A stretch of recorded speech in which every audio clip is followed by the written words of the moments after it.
The Renewed Hope Act aims to bring just that to child abuse victims and advocates. The bipartisan bill passing unanimously through the House Judiciary Committee and will soon head to the full House for a vote.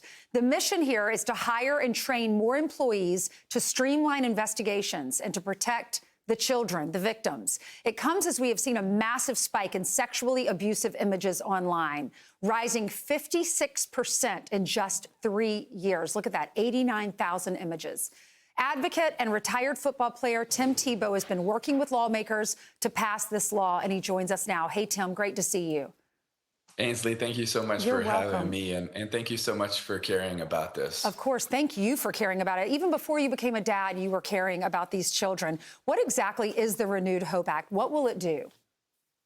Well, the biggest heart for Renewed Hope Act is to build a bigger rescue team, to build a bigger army. And like you shared some of the data right there, but I think it's important to make it clear. When we testified 2 years ago, we shared staggering information that there are at least 57,000 series of boys and girls getting abused and raped that have been labeled unknown or unidentified. They have yet to be identified. So it is boys and girls that are waiting to be safeguarded or cared for or protected. And they're sitting there going through a earthly living hell every single day. Mm-hmm. They have yet to be identified, yet to be rescued, yet to be safeguarded. It's ridiculous. Well, with so many people working together to try to fight this over the course of the last 2 years, with all of the law enforcement and nonprofits and amazing groups that are working on it, they've been able to identify about 20,000 and safeguard many of those.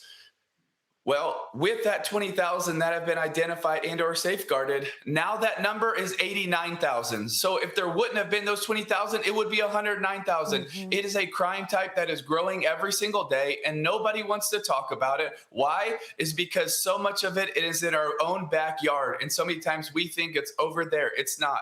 It is right here in our backyard. You know, I shared on Sean Ryan in one of the databases that there is, in just the month of April, over 111 unique IP addresses that have downloaded and shared that month child rape images under the age of 12. Those aren't over there. That's right here in our backyard, in our community. And we know that 55 to 85% of those individuals are hands-on offenders, and your average offender has 13 victims in their lifetime. That means that there are cities of boys and girls right now that are in the hands of offenders that want to take advantage of them. And so we have to do a better job. And I'm so grateful for the help of Laurel Lee and Debbie Wasserman Schultz leading this fight to get it through the House Judiciary Committee.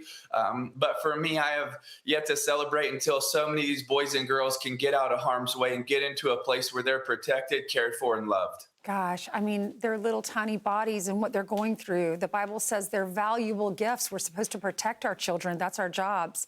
So who are these children, Tim? And you say some of them exist here in the United States, because we think this happens in other countries, third world countries, but it's happening here.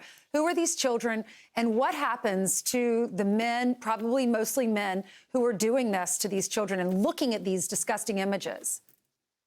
Yeah, well, it's not just looking at them. There are a lot of people looking at them, but it's also going on these hands-on offenders. I think that's really important what you brought up. And when we talk about these series of unknown boys and girls, we also know, based on the evidence, that about half of them are right here in the U.S. So when we're talking about that 89,000 number, we believe that about half of them are right here in the U.S. Out of all those that have been identified, that's the best guess that we can understand. So there's a city of boys and girls that are suffering at the hands of offenders right now. Why?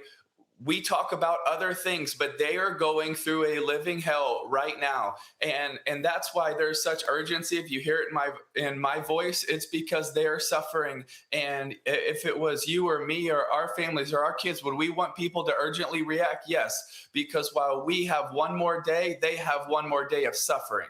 And that's why we have to respond. The full House vote, it's advancing to the full House, so we expect, hopefully, a unanimous vote there as well. Glad this is bipartisan. Tim, thank you so much. Thanks for all that you do. God bless you. Thank you, Ainsley. I appreciate it so much. We have a lot more to do. Yes, we do. Thank you. I'm Steve Doocy. I'm Brian Kilmeade. And I'm Ainsley Earhart. And click here to subscribe to the Fox News YouTube page to catch our hottest interviews and most compelling analysis.